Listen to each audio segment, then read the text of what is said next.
Global star NTR block buster director Koratala Shiva కాంబినేషన్లో రూపొందిన latest movie దేవర. ఈ భారీ చిత్రం ఎంతటి సంచలనం సృష్టించిందో తెలిసిందే. ఈ మూవీకి ఫస్ట్ నెగిటివ్ టాక్ వచ్చిన టాక్తో సంబంధం లేకుండా 500 కోట్లకు పైగా కలెక్ట్ చేసింది.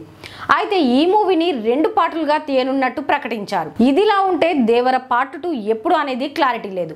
ఆ మధ్య దేవర పార్ట్ 2 లేదనే ప్రచారం కూడా జరిగింది. ఆ తర్వాత ఎన్టీఆర్ క్లారిటీ ఇచ్చిన అనుమానాలు అలాగే ఉన్నాయి. ఇప్పుడు దేవర 2 లేనట్టే అని ప్రచారం జరుగుతోంది. ఇంతకీ దేవర పార్ట్ 2 ఏమైంది? దేవర సినిమాకి నెగిటివ్ టాక్ రావడం, ఆశించిన స్థాయిలో కలెక్షన్స్ రాలేదనే ఉద్దేశంతో దేవర 2 చేయాలని అనుకోవడం లేదని ప్రచారం జరిగింది.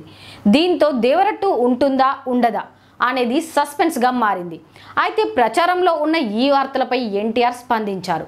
దేవర 2 లేదు అంటూ సోషల్ మీడియాలో వార్తలు రావడం తెలిసింది. దేవర పార్ట్ 1ను మించి దేవర పార్ట్ 2 ఉంటుందని అభిమానులు మీడియా సమక్షంలో ఎన్టీఆర్ అనౌన్స్ చేశారు. దేవర పార్ట్ 2 ఉంటుందని అయితే చెప్పారు, కానీ ఎప్పుడు ఉంటుంది అనేది మాత్రం క్లారిటీ ఇవ్వలేదు. అయితే ఊహించని విధంగా మైథలాజికల్ మూవీ ఎన్టీఆర్ దగ్గరకు వచ్చింది. ఈ మూవీకి మాటల మాంత్రికుడు త్రివిక్రమ్ శ్రీనివాస్ దర్శకుడు. అసలు ఈ మూవీని ఐకాన్ స్టార్ అల్లు అర్జున్తో చేయాలి. అల్లు అర్జున్ అట్లీతో సినిమా చేస్తుండడంతో ఈ మూవీ కంప్లీట్ అయిన తర్వాత త్రివిక్రమ్తో సినిమా చేయాలనుకున్నాడు.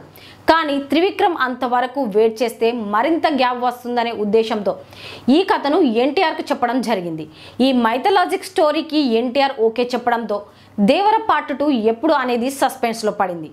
ఎన్టీఆర్ డ్రాగన్ కంప్లీట్ అయిన తర్వాత నెక్స్ట్ ఇయర్ త్రివిక్రమ్తో సినిమా స్టార్ట్ చేస్తాడు. ఇది భారీ ప్రాజెక్ట్, పైగా మైథలాజికల్ మూవీ. దీంతో ఈ సినిమాకి ఎంత లేదన్నా 2 సంవత్సరాలు పట్టొచ్చు. ఇది కంప్లీట్ చేసిన తర్వాత దేవర 2 చేయాలనుకున్నాడట ఎన్టీఆర్. దీంతో కొరటాలకు బాగా గ్యాప్ వచ్చేస్తుంది. అందుకనే కొరటాల ప్లాన్ మారిందని, ఈ గ్యాప్లో మరో సినిమా చేయాలని అనుకున్నారని తెలిసింది. ఇంతకీ ఎవరితో అంటే అక్కినేని హీరోలతో సినిమా చేసేందుకు ప్లాన్ చేస్తున్నాడని ప్రచారం జరుగుతోంది. చైతన్యతో సినిమా చేస్తాడా, లేక అఖిల్తో సినిమా ప్లాన్ చేస్తాడా, లేక నాగార్జునతో సినిమా చేస్తాడా అనేది బయటకు రాలేదు. కానీ అక్కినేని కాంపౌండ్లో ఎంట్రీ ఇవ్వబోతున్నాడని జోరుగా వార్తలు వస్తున్నాయి. మరి ఏం జరుగుతుందో చూడాలి.